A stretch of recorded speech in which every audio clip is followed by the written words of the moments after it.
I'm Tiffany, and 10 years ago, I was a bright-eyed tour guide with dreams of exploring the world. That all changed when I met Jack. Jack was charming, successful, and swept me off my feet. We married quickly, and I thought I had it all. Then came the job offer that would change everything. "Tiff, I've been offered a position with an amazing law firm," Jack said one night over dinner. "That's great, honey." "Where?" "It's in another city." "We'd have to move." My heart sank. I loved my job, but I loved Jack more. "What about my work?" Jack's face hardened. "Come on, Tiff. This is a once-in-a-lifetime opportunity. You can find work anywhere." I hesitated, but his excitement was contagious. "You're right. We'll make it work." We moved to a big house in a new city.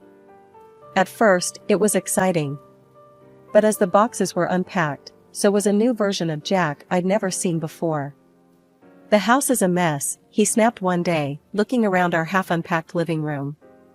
"I'm working on it," I said, gesturing to the boxes. "Work faster. I can't live like this." I was taken aback, but brushed it off. He was under stress from the new job, I told myself.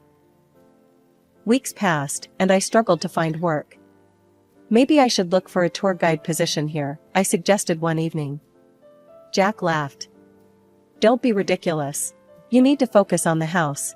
It's still not up to par." "But I want to work, Jack. I miss it." He stood up, towering over me. "I'm the one working, Tiffany. Your job is here, making sure everything is perfect for me. Got it?" I nodded, fighting back tears. This wasn't the man I married, but I was determined to make it work. Little did I know, this was just the beginning of a nightmare that would last for years. As the days turned into weeks, and weeks into months, I found myself trapped in a routine of endless housework and walking on eggshells. Jack's demands grew more unreasonable, and his temper shorter. One day, I suggested hiring a housekeeper to help with the workload. Jack's face turned red.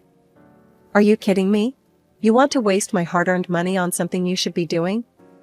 This is your job, Tiffany. If you can't handle it, maybe you're not cut out to be my wife."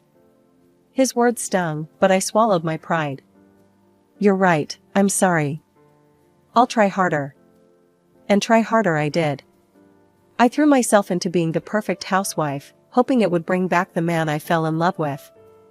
But the more I did, the more Jack expected. As his career soared, our relationship plummeted. I watched from the sidelines as he became a celebrated lawyer, all while I faded into the background, a ghost in my own home. As the years passed, I became a master of social media management, running Jack's accounts from behind the scenes. It was ironic, I crafted the image of a successful, happy couple while living a lie. One evening, as I was preparing dinner, Jack stormed in, slamming the door. "Rough day?" I asked, trying to keep my voice steady. "Shut up and get my food ready," he snapped. I quickly plated the meal I'd spent hours preparing. Jack took one bite and spat it out. "This is disgusting. Can't you do anything right?" Before I could respond, he swept the plate off the table. It shattered on the floor, food splattering everywhere. "Clean it up," he growled, standing over me as I knelt to pick up the broken pieces. Tears stung my eyes, but I didn't dare let them fall. This had become our new normal. The next day, determined to do better, I spent hours cooking Jack's favorite dish. As I set the table, I realized with horror that I'd forgotten the bread. Jack walked in, loosening his tie. "Where's my food?" "Coming right up," I said, hurrying to serve the soup. He sat down, looked at the table, and exploded. "Where's the bread? Are you really this incompetent?" In one swift motion, he knocked the bowl off the table. Hot soup splashed across my leg, and I couldn't hold back a scream of pain. "God, you're so stupid," Jack muttered, leaving me alone with the mess and my burning skin. As I cleaned, sobbing quietly, a thought hit me like a thunderbolt. How did I let it get this bad? When did I become the shell of a person? The next morning, I woke up with a resolve I hadn't felt in years.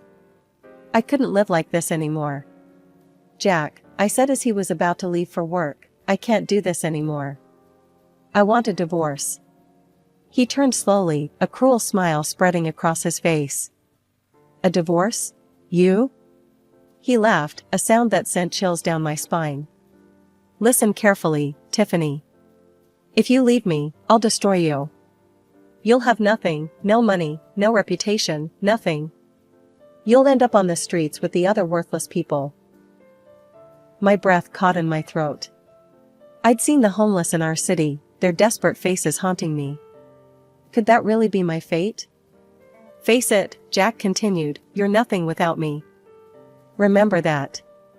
As he left, slamming the door behind him, I sank to the floor. He was right, I had no money of my own, no career, nothing. But I also knew I couldn't keep living like this. That day marked a turning point. I might not have had the courage to leave yet, but I started planning. I began secretly recording our interactions, saving abusive texts, and documenting everything. If I was going to escape, I needed proof. As I continued to document Jack's abuse, his career reached new heights. He won a high-profile case, and decided to celebrate at home with colleagues and friends. You'll prepare everything, he ordered. And don't even think about ordering in. I want it all homemade. For days, I worked tirelessly. I cleaned every inch of our house, prepared an array of dishes, and made sure everything was perfect. The night of the party arrived, and I was exhausted but ready. Jack came home early, carrying a bottle of wine. Here, he said, pouring me a glass. You look like you could use this. I was surprised by his gesture, but accepted gratefully. The wine tasted odd, but I chalked it up to my fatigue. Jack barely touched his glass. Go change, he said. Guests will be here soon. I headed upstairs, suddenly feeling dizzy. By the time I reached our bedroom, the room was spinning. I collapsed onto the bed, consciousness fading fast. When I woke, sunlight was streaming through the windows. Confused and groggy, I made my way downstairs. Jack's mother, Margaret, was in the kitchen. Her face contorted with disgust when she saw me. Well, look who finally decided to grace us with her presence, she sneered. You should be ashamed of yourself. What happened? I asked, my head pounding. What happened? You got drunk and embarrassed my son in front of all his colleagues, that's what happened. Margaret's voice rose with each word. He had to call me to help entertain, because his wife was passed out drunk upstairs. I felt sick. No, that's not possible. I only had one glass of wine. Oh, save it, Margaret cut me off. I always knew you weren't good enough for my Jack. Now everyone knows what a mess you are. As Margaret continued her tirade, fragments of memory surfaced. The strange taste of the wine. Jack barely drinking his. The sudden onset of dizziness. He drugged me, I whispered to myself, the realization hitting me like a truck. After Margaret left, I sat at the kitchen table, my mind racing. Jack was systematically destroying my reputation. If I tried to leave now, who would believe me? That day, I stepped up my efforts. I bought a new phone and hid it carefully. I started recording everything, Jack's drunken rants, his 3 a.m. cleaning demands, every insult and threat. One incident I recorded stood out painfully in my memory. It was my birthday, and I had hoped Jack might remember, might show a glimmer of the man I once loved. I prepared a special dinner, holding on to a foolish hope for a peaceful evening. Jack stumbled in late, reeking of alcohol. I hit record on my hidden phone as he entered the kitchen. What's all this? He slurred, eyeing the carefully set table. It's my birthday, Jack. I made dinner, I said softly. He laughed, a cruel, harsh sound. Your birthday? Who cares? Look at you, you fat cow. You don't deserve a celebration. I felt each word like a physical blow, but kept the camera rolling as he continued his tirade. And this? He gestured at the food. This is slop. You call yourself a wife? Can't even cook a decent meal. He swept the plates off the table, food splattering across the floor I'd scrubbed meticulously earlier. I flinched but didn't move, letting the camera capture every moment of his drunken cruelty. Another night, the recording caught an even more bizarre incident. It was 3 a.m. when Jack shook me awake roughly. "Get up," he hissed, pulling me out of bed. "What's wrong?" I asked, disoriented and frightened. "I found dust. The house is filthy. Clean it. All of it. Now." For hours, I scrubbed every surface of our home, Jack following behind, inspecting my work with a critical eye. All the while, my phone recorded from its hidden spot, capturing his relentless demands and my exhausted compliance. These recordings became my secret weapons, concrete evidence of the abuse I endured. Each file was carefully saved and backed up, a digital archive of my suffering and, ultimately, my path to freedom. Meanwhile, I heard the whispers when we were out. Saw the looks of contempt from Jack's friends. But I kept smiling, playing the role of the perfect wife while secretly fighting for my freedom. Our wedding anniversary was approaching. Despite everything, a small part of me hoped things might improve. But I should have known better. The night of our anniversary, Jack came home in high spirits. "I booked us a table at the best restaurant in town," he announced. "Let's celebrate." I was wary, but agreed. Before we left, Jack handed me a glass of lemonade. "I made it myself," he said with a smile that didn't reach his eyes. Alarm bells rang in my head. I pretended to drink, but when Jack stepped out to make a call, I quickly poured it into a nearby plant. As we drove to the restaurant, I felt myself getting drowsy. I fought to stay awake, but my eyes were so heavy. The next thing I knew, I was being roughly pulled from the car. Through half-closed eyes, I saw Jack sneering down at me. "This is where you belong," he spat, throwing my purse far into the darkness. "With the other worthless people." I heard the car door slam, tires screeching as Jack sped away. My heart raced as I took in my surroundings. Trash littered the streets, and shadowy figures lurked in the darkness. The sound of distant gunshots made me flinch. I was alone, dressed up and wearing jewelry, in the most dangerous part of town. Jack's plan was clear. He hoped I'd fall victim to the criminals who called this area home. Panic threatened to overwhelm me, but I forced myself to think. I spotted a small convenience store, its flickering neon sign a beacon of hope in this desolate place. I ran towards it, my heels clacking on the cracked pavement. Bursting through the door, I startled the woman behind the counter. "Please," I gasped, "I need help." "Can I use your phone?" The woman, her name tag read Rosa, looked at me with a mix of concern and suspicion. "What happened to you, honey?" In a rush, I explained my situation. Rosa's eyes widened, and without a word, she locked the store's front door. "Can't have any troublemakers coming in," she explained, handing me her cell phone. "Make your call, sweetie. You're safe here." With shaking hands, I dialed my friend Sarah's number, silently thanking my good memory. Sarah answered on the third ring. "Sarah, it's Tiffany. I need help," I said, my voice breaking. "Tiff? What's wrong? Where are you?" I gave her the store's address, and she gasped. "That's the worst neighborhood in the city." "What are you doing there?" "Jack, he left me here." "Please, can you come get me?" "I'm on my way. Don't move." As I waited, Rosa kept me company, her kindness a stark contrast to the cruelty I'd become accustomed to. "Thank you," I said as Sarah's car pulled up outside. "You may have saved my life tonight." I slipped off the expensive ring Jack had given me years ago. "Here, please take this." "It's not much, but..." Rosa shook her head. "Keep it, honey. Use it to start your new life." Tears in my eyes, I hugged her before rushing out to Sarah's car. As we drove away, Sarah turned to me. "Tiff, this has to stop. You need to fight back." "How?" I asked, feeling defeated. "He has all the power, all the connections." "Not all of them," Sarah said firmly. "I have a friend who works in television. It's time to tell your story." The next few days were a whirlwind. Sarah's friend, a producer named Lisa, arranged for me to appear on a popular talk show. The lights were blinding as I walked onto the set. The host, a kind-faced woman named Angela, greeted me warmly. "Tiffany, thank you for being here," she said. "Can you tell us your story?" Taking a deep breath, I began to speak. I told them everything: the years of emotional abuse, the manipulation, the incident in the bad neighborhood.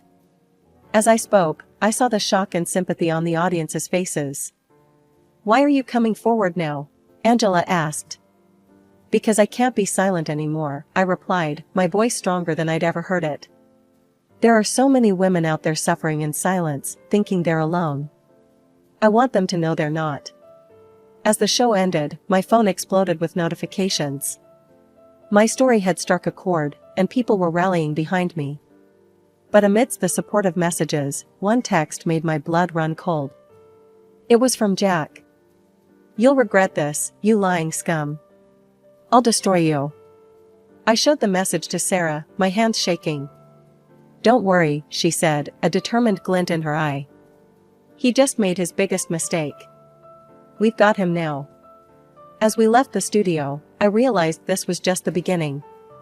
The real battle was about to start, and for the first time in years, I felt ready to fight.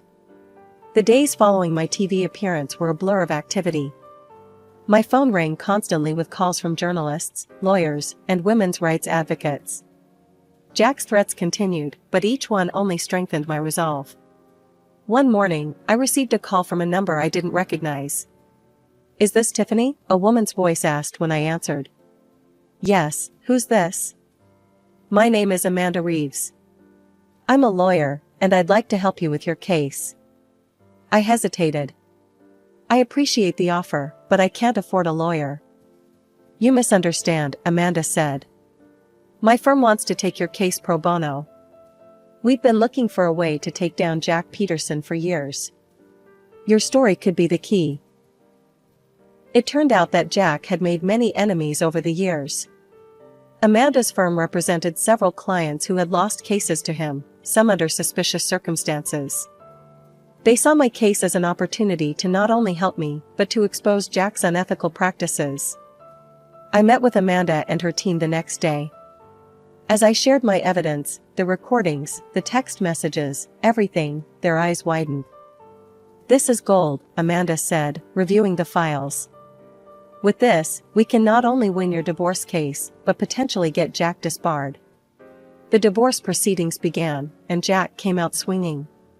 He painted a picture of me as an alcoholic, unfaithful wife who was trying to ruin his reputation out of spite. "Your Honor," Jack's lawyer argued, "Mrs. Peterson has a history of erratic behavior and substance abuse. These allegations are nothing more than the desperate actions of a woman trying to extort money from her hard-working husband." I watched as Jack's mother, Margaret, took the stand, tearfully recounting instances of my supposed drunken behavior, including the night of Jack's work party. "She was a disgrace," Margaret sobbed. "My poor son has suffered so much, because of her." I felt sick listening to their lies, but Amanda squeezed my hand reassuringly. "Don't worry," she whispered. "We're just getting started." When it was our turn to present evidence, Amanda was ruthless. She played the recordings of Jack's abuse, showed the threatening text messages, and presented a timeline of his escalating behavior. "And now," Amanda said, "I'd like to call Sarah Thompson to the stand." Sarah recounted the night she picked me up from the dangerous neighborhood, her testimony corroborating my story. "Objection," Jack's lawyer shouted. "This is hearsay." "Overruled," the judge said. "Continue, Ms. Thompson." Next, Amanda called Rosa, the convenience store clerk, to testify. Rosa described my state when I entered her store that night, and how she had to lock the door for my safety. Jack's face grew redder with each testimony. I could see him seething, his carefully constructed facade crumbling. The final blow came when Amanda presented a toxicology report. "Your Honor, we had Mrs. Peterson's hair tested for long-term drug exposure. The results show traces of sedatives, consistent with her account of being drugged by Mr. Peterson." The courtroom erupted in murmurs. Jack leapt to his feet, shouting, "She's lying. You can't believe this." "Mr. Peterson, control yourself or I'll hold you in contempt," the judge warned. As the evidence mounted, I saw the change in people's faces. The doubt was replaced by shock and sympathy. Even some of Jack's friends in the gallery looked disgusted. The judge called a recess to review all the evidence. As we filed out of the courtroom, I caught Jack's eye. For the first time, I saw fear there. The courtroom was packed as we reconvened for the judge's decision. The tension was palpable, and I could feel Jack's glare burning into the back of my head. Judge Harris cleared his throat. "After careful consideration of all evidence presented, this court finds in favor of Mrs. Tiffany Peterson." A collective gasp filled the room.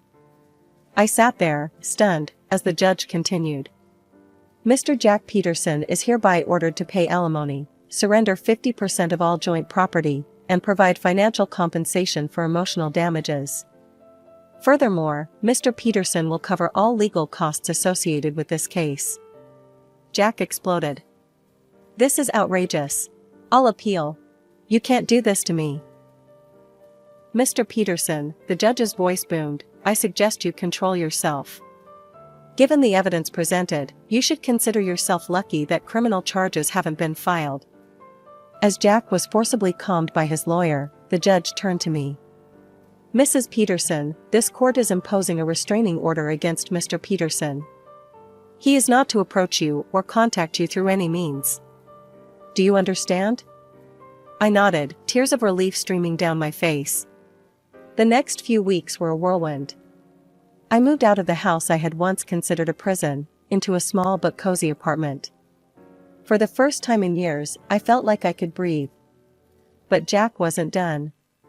Despite the restraining order, he found ways to make his presence felt. Mutual acquaintances would relay his threats, and I'd occasionally spot his car driving by my new place. "We need to do something," Sarah said one evening as we were having coffee. "He's not going to stop." I nodded, an idea forming. "You're right. And I think I know how to end this once and for all." I still had access to Jack's social media accounts.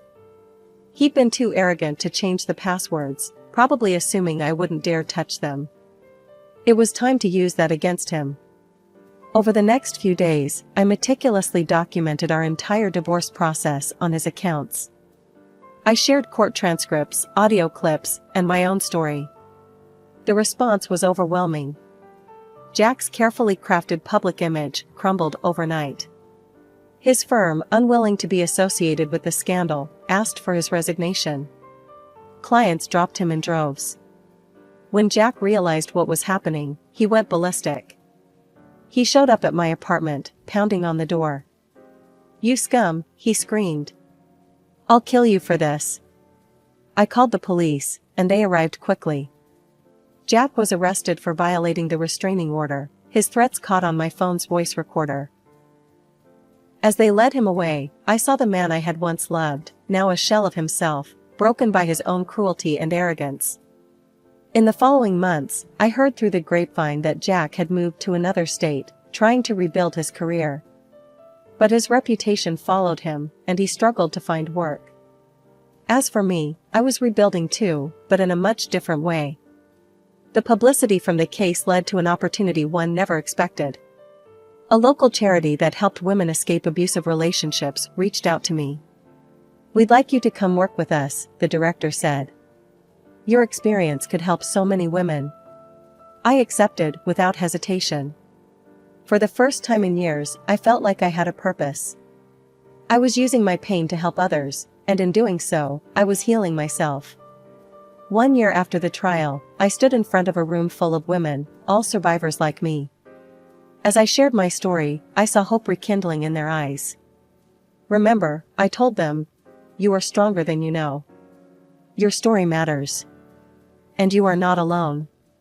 As I looked out at their faces, I realized that this moment, this purpose, was what I had been fighting for all along. Not just my freedom, but the chance to help others find theirs. As months passed, my work at the charity became more than just a job, it became my calling. I found myself connecting with women from all walks of life, each with their own harrowing stories of abuse and survival. One day, a young woman named Emily came to our center. Her story was painfully familiar: a controlling husband, isolation from friends and family, and a deep-seated fear of leaving. Over the next few weeks, I worked closely with Emily, helping her create a safety plan and build up her confidence. When she finally left her husband, the look of relief on her face was all too familiar. "Thank you," she whispered, hugging me tightly. "You saved my life." Her words hit me hard. In helping her, I realized I was also continuing to heal myself. As our center's reputation grew, we started receiving invitations to speak at conferences and events. At first, the idea terrified me. Public speaking had never been my forte, and the thought of sharing my story with large audiences made my palms sweat. But Sarah, ever my rock, encouraged me. "Tiff, your story could help so many people. You've got to do this." My first speaking engagement was at a local university. As I stood at the podium, looking out at the sea of faces, I felt a surge of strength I didn't know I possessed. "My name is Tiffany," I began, "and this is my story of survival." As I spoke, I saw the impact my words were having. Students leaned forward in their seats, some wiping away tears, others nodding in understanding or clenching their fists in anger at what I'd endured. After the talk, a line of people formed to speak with me. Many shared their own experiences or those of loved ones. Others simply wanted to offer support. That night, as I lay in bed reflecting on the day, I felt a profound sense of purpose. My past, painful as it was, had become a tool for change. The speaking engagements continued, taking me across the country. I spoke at universities, women's shelters, and even a TEDx event. Each time, I drew strength from the audience, from the knowledge that my words might be the lifeline someone needed. During this time, I also started writing a book about my experiences. It was a grueling process, forcing me to relive some of my darkest moments. But it was also cathartic, allowing me to process my trauma in a new way. The day my book was published was surreal. Seeing my name on the cover, my story laid bare for the world to read, filled me with a mix of terror and pride. To my amazement, the book resonated with people. It climbed the bestseller lists, and I soon found myself doing interviews on national television. During one such interview, the host asked me a question that made me pause. "Tiffany, after everything you've been through, do you have any regrets?" I thought for a moment before answering. "I regret the years I lost to fear and abuse. But I don't regret my journey. Every step, every struggle, led me to where I am now, able to help others find their strength. So no, I wouldn't change a thing." As I continued my work, I realized that my story was far from over. Each day brought new challenges, new opportunities to grow and to help others. The scared, silenced woman I once was had become a voice for the voiceless, a beacon of hope for those still trapped in the darkness I had escaped.